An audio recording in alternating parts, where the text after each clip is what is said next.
All right, did it work this time? Yeah, it works. You're not wearing your sunglasses. I'm in a dark room. I got you. Is light sensitivity a big problem for you? It has been since I was 6 years old. I Okay. stuck a fork in my eye when I was 6 years old, so I tore a big chunk of my iris. They had to cut a big chunk out of my iris and fix the shred that I had there. Proves the hand's quicker than the eye. You're better off sticking it in the socket than your eye, right? Yeah, pretty much. I got it dead center, and it went prongs ended up back here somewhere. Hmm. But yeah, I was untying a gun holster when I was 6 years old, and you tie it down by your knee, and I couldn't get the knot out, so I went and got a fork and started messing with that knot, and slipped, and it got in there before my eye closed. So yeah, that was 54 years ago. So I grew up with it. I never thought it was a handicap. I just dealt with it. Wow. You learn something new every day about you. Can you hear me okay? Is the volume okay? Yeah, it's great. It's great.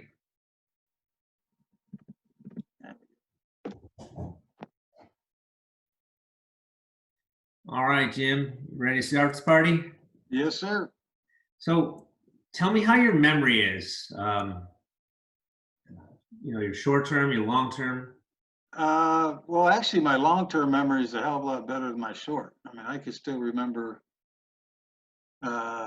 college games anyway.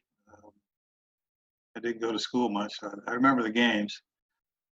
But short-term memory, I'd meet somebody, shake his hand, say his name. 5 minutes later, I couldn't give you his name for the life of me. And that's been happening now for the last probably 6 years. So it's frustrating. I know I've met the guy. You feel bad when you just forget a guy's name. So and especially if my fiance would walk up and I have to introduce them. I just say, "Oh, this is my fiance, Myra," hoping they'll say their own name. So that's a little awkward. But other than that, it's just I just figure I'm getting older. But I know it has a lot to do with my the injuries that I had. Are they giving you any like meds for degenerative brain medications like that? No, I don't take any prescription medication anymore. I stick to my cannabis. That seems to be working better for me as far as my my overall health. I mean, I feel a hell of a lot better. I was eating 100 Percocets a month for probably 13 years in the league, and then another 5 after I quit. So I'm surprised that I can remember anything after that. I don't remember a whole lot of games that I played in the pros because I was usually had 3 or 4 or 5 painkillers in me prior to the game. So, I mean, how much cannabis do you have to smoke a day to kind of make everything feel normal? A lot depends on the day. I mean, some days I'll wake up with feeling great. Don't need a whole lot. Other days it's time I wake up until the time I go to bed. But it's a hell of a lot better for me. I know because I know a Dr. Uma Donna Ballin. She speaks all over the world about cannabis. I've been a proponent of cannabis since I think I had my first joint in 1973. So I've always enjoyed that a lot more than the pills that they used to give me. All the pills did was fog up your brain, couldn't sleep, couldn't go to the bathroom. Uh, Whereas cannabis, it's all natural. We have receptors on our bodies for it. We're supposed to be using it, and so I was using it long before I knew how good it was for me. Now that I know how good it is for me, I'm going to continue using this. Do you have pretty normal sleep now? I imagine it was worse before. Yeah, I still don't sleep real well. They've done that brain mapping thing where they put that skull cap on you and they run some tests, and they showed me on the results. They said, "Man, right here where your think center is, it was bright red, and it shouldn't be." He says, "At night, when you're calming down, this should be green or blue or whatever color it was supposed to be other than red." And he goes, "This is probably why you don't sleep, because your brain's thinking all the time." I'm like, well, I don't think I'm thinking about anything other than sleep, and it doesn't happen too often. You don't I experience probably any sleep kind a of, couple hours at a time during the night. I'll wake up and look at the clock, and it's pretty much 2 hours on the dot every time I look at it. So, okay. uh, yeah, I haven't had I can't remember the last time I slept 6 or 7 hours. Do you have any nightmares or night terrors, or do you have any dreams at all? Um, I don't remember. I don't remember in the morning whether or not I had a dream or not. Uh, I just know I go, well, I slept another 2 hours. I'm happy about that. That's how I look at it. Um, I didn't know you had a fork in the eye. That might change a few things, but have the head injuries caused any issues with your depth perception?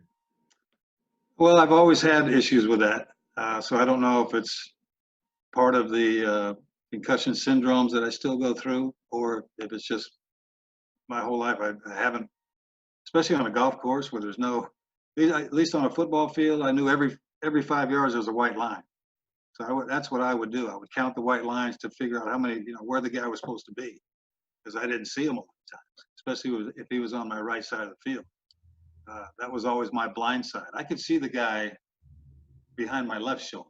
I could always feel that guy, but I got hit in the face a lot because I never saw the guy coming off the right edge or their left edge. That was always my blind side. So why people never figured that out after 15 years? I think they always thought I was just BSing them, but I don't see very well right here. You didn't tell them you had a fork in the eye? Yeah, I mean, it's been documented for 50 something years that it happened when I was younger, but I guess they thought I wore the glasses just to be cool. I mean, I thought it was kind of the same thing until you told me. um, do you like to sleep when it's pitch black? Like the darker the better? Yeah, that's the only way I can sleep. I'm the same My way. my home here in Arizona, because the sun comes up about 4:30 now, and it comes right into my windows. But I've got these shutters that makes the room totally black. And when I'm having my episodes with my head, and I start getting a lot of bad headaches, that's all I want to do is just lie in a dark room. And I don't want to watch TV. I just sit and watch the ceiling fan go round and round for hours, because it gets to the point where I get so much pressure built up from the spinal fluid that's not flowing properly from my brain, down the spine and back out. It just starts backing up because of the all the injuries to my neck. I had a broken neck at one point in my career that I didn't know about until I was filing for workman's comp after I retired. Probably about 10 years after I retired, I was filing, and they asked me, "Well, when did you break your neck?" I said, "Well, I didn't know I broke it." So I have an idea when it happened, because it happened during a game and my legs went numb twice, and I got pounded pretty good, hit from both sides, and the guy kind of grabbed my head. So I know when it happened, but nobody ever told me. I played 4 more years after that. So I'm lucky to be walking around. Yeah, that's true. Tell me more about your headaches. What do they feel like? Well, they start usually right behind my eyeballs. Sometimes, but there's some that I get straight on the sides of my head. It just feels like somebody's sticking a skewer or something, just a knife through the sides of my head. And that's when I know it's time to go see my doctor back in New York. I usually see him about every 3 months, but since it's COVID and all this other stuff going on, it's been almost 6 months since I've seen him last, and so I'm starting to have more regular headaches. Spending more time just laying down on the bed.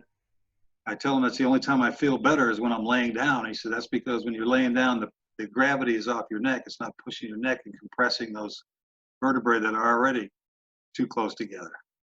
And so I have a blockage area where where my neck was broke at C6 and 7. My C1 and 2 are twisted in the opposite direction from being dumped on my head by Charles Martin back in 1986, I believe. So that was the start of my head problems. And then the broken neck, and then there's a few other really tight spots in my neck where that spinal fluid has a tough time getting through.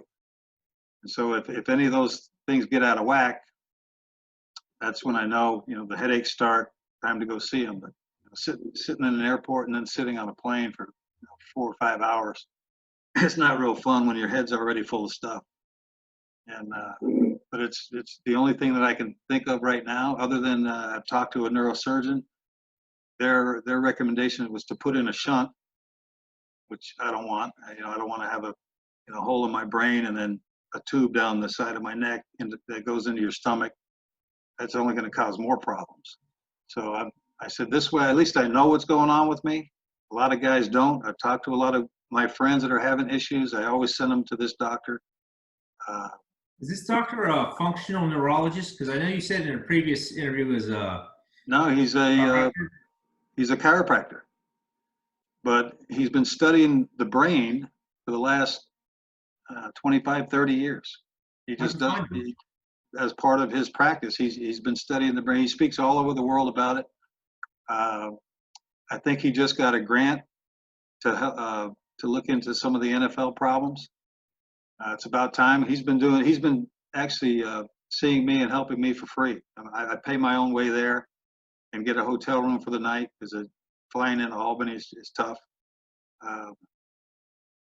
But he's just a great guy. Just loves helping people, and hopefully with this grant he'll be able to prove that it's not only the concussions that guys are getting, the problems that they're having in their neck, like myself, is causing a lot of these problems. So hopefully something good will come out of it, because I was one of the named plaintiffs in the concussion lawsuit, and they flat out denied me. They said I was not impaired enough to to have any compensation. Unless you have ALS, Parkinson's, or dementia, you don't get a dime as far as they're concerned. And it's not those guys that are killing themselves. The guys that are killing themselves are the guys that are still having the concussion-like syndromes, the bad headaches and the forgetfulness, or you're standing in a room for 30 minutes trying to figure out what the hell you're doing in that room. I had all those thoughts myself. I had thoughts, there were some days if I'd have had a gun, I wouldn't be here.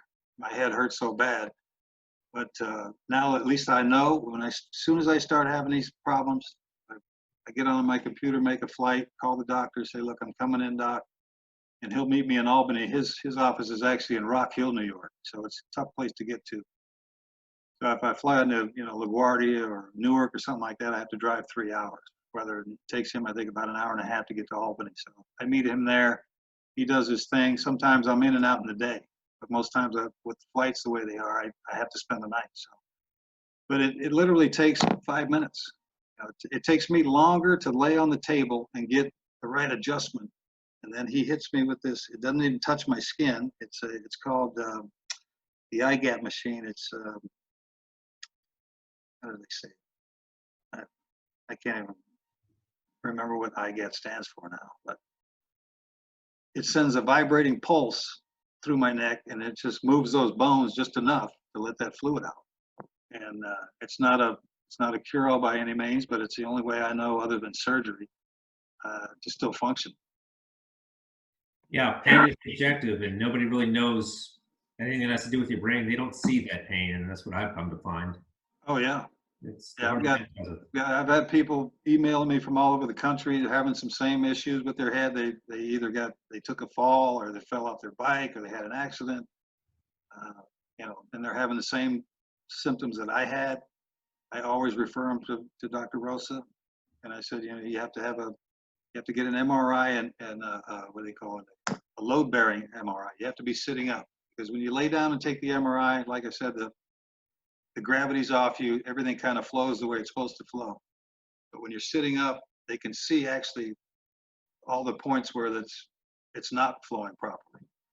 So I tell them to get their upright MRI, send him your the pictures, and he'll give you whether or not he can treat you. He'll tell you that over the phone. And then they'll have to come in, spend a week there. The first time you get adjusted, I was there for a week. And I said, why do I have to be there that long? He said, well, because the first time I adjust you, because it's been out of whack for so long, the muscles are going to pull themselves right back out. And sure enough, when he first did the deal, this has been 6 years ago, I think, maybe 7, I felt better within 35 seconds. My eyes were actually jaundiced, and my whole head was full of fluid. And within 30 seconds, I could actually feel this stuff draining. And I said, Doc, I don't know what you did, but I already feel better. My speech got better. My head certainly felt better. And he goes, well, let's see if we get through the night. And it wasn't probably 3 hours later, I was asleep and I woke up and I couldn't move at all. My neck was just locked up. Those muscles had pulled themselves back out and made the bones even closer. And so the next morning, they actually had to sedate me to lay me on the table because that's how bad it was hurting. But then he did it again, and it held probably for a couple of weeks, maybe a month. I went back to see him. The longer it stays in, the longer it's going to stay in. So that's why I keep going on this regimen. Hopefully, it'll be only once every 6 months, and then only once a year, hopefully.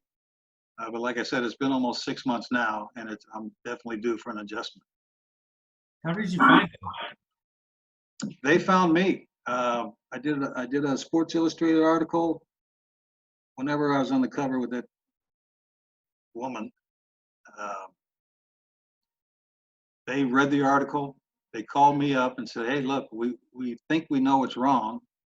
If you can come to New York, we'll sit down and talk. And then, so I was ready to do anything. So I said, all right, I'm coming to New York. I'll be there a week. So I went in, they sat me down, they said, this is what we think is going on. There's some blockage in your head or your neck that is causing the spinal fluid to back up into your brain. And so then they put me in the MRI machine, and I was sitting there watching them through the window, and I could hear them, and they're going, look at that. We're right. I had 3 blockages in my head. And then they did that adjustment, and I was like, whoa. And then, from then on, I keep going to see them. But without those guys, who knows what would have. I mean, I was in really bad shape. Not like I said, I didn't care if I lived at that point. So without those guys, I certainly wouldn't be here. Is there anything you can't do anymore because of the injuries? I can't climb ladders. Like you said, my equilibrium gets a little fuzzy, and if I stand up too fast or sit up too fast, I almost black out. And that's never happened to me before. As far as all I do now when I get to do is play golf. So it's not. I work out very little. I don't lift any heavy weights or anything like that. Just a lot of body weight stuff. But other than that, I can do pretty much what I want to do until I start having these episodes. And I was like, all I want to do is leave me alone in a dark room until I can go see the doc. Do you have any issues with your fine motor skills? Like, can you still pick up a football fine? Yeah, my motor skills are still, yeah. I mean, I haven't picked up a football in I don't know how long. I couldn't throw it right now. My shoulder's still so bad. But yeah, my motor skills are still, when I go to reach for something, like I said, my equilibrium is a little off. Plus, my eyesight has never been all that good for a while. So that's frustrating. But other than that, I could live a fairly normal life as long as everything's in alignment and things are flowing properly. Now, something I found after my traumatic brain injury was my sense of humor kind of got warped, and you're known as kind of a colorful guy as it is. Did your sense of humor change over the years after repetitive head injuries? Not my sense of humor, but my snap factor is a lot quicker. Sometimes if something pisses me off, I blow up very easily. My fiance now tells me, well, what's wrong with you, mister? Why do you get so mad at something certain? I said, look, I don't know. I said, talk to the doctor. He can explain it better to me, but I don't. Yeah, my fuse is very short. It didn't used to be. I mean, I could pretty much take anything anybody said and it didn't bother me, but now if I get pissed, it's usually like that. Yeah, I've experienced that too, and it could be over completely stupid shit. Yeah, I blew up at my mother. I cussed my mom out a couple of years ago. I mean, she just asked me a simple question, and I felt so bad afterwards. I talked to her about it, and my dad, because he knows I've been struggling. They both know. and they realize that this isn't him. I mean, this is not the son that we know. So that's frustrating. You know, when I do that, if I blow up at my kids or my fiance, you know, I apologize. I say, look, I'm sorry, but sometimes I can't help it. I completely understand. Well, Jim, that's all the questions I had. I wanted to turn it over to you if you have anything you wanted to talk about, or How are you doing? How are you doing with your head? I'm doing better. I mean, it's been 2.5 years since I got hit by the car. So Did you crack your skull or anything? I had a helmet on when I was riding my bike. He was going pretty fast though, and he hit me close to head on. My face took off the mirror of his, I think it was like a Tahoe or something. It was a big SUV. Took off the mirror, and then my back of my head hit the ground after that. Yeah, So that's the tough one, is when a lot of these guys that are getting hurt in football, a lot of times it's not when they get hit in the head, it's when their head hits the ground, you know, and bounces off the ground. Especially back in our day when it was AstroTurf. That stuff was hard as a rock, especially in January or yeah, December and January in the playoffs. yeah. I mean, for a long time I struggled with it, and then like I had depression from the head injury, and I don't know. I mean, a lot of former players suffered that depression to the point where they end up killing themselves.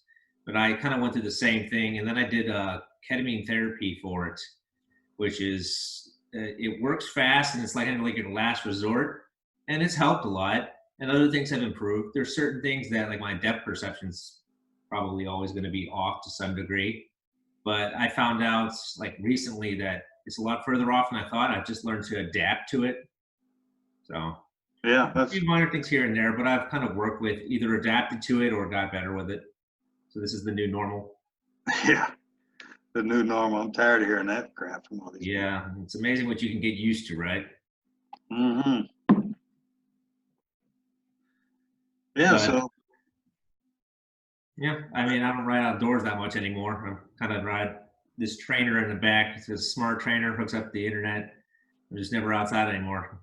Kind of gives yeah, me. my fiance took a spill on her bike. Well, she used to work for Penske over here at one of the car dealerships, and they had a little, I think they called it Tour de Phoenix. So a bunch of the people were going to ride around Phoenix. And the first day of practice that she went out, she had bought a new bike. She had all the clothes, the helmet. And then they were in a group of riders, and then somebody yelled car. So she tried to move over and caught one of those grooves in the road there. Mm-hmm. Just went down. She did hit her head a little bit, but most of it was her shoulder and her side, took a bunch of skin off. But still, it's dangerous out there, especially the more people, the more dangerous it is, because everybody's got to move at once. And if they don't do it like you, I'm sure you know, riding with a bunch of people, one guy screws up, you're all going down. Yeah, it doesn't happen as much as you think, though. It's the same for like when I'm running. It's always the people that are likely to hit you aren't paying attention. Right. Otherwise, people are fairly aware. So, and this guy was looking at his phone because he was lost. So, well, hey, at least you're still breathing there, brother.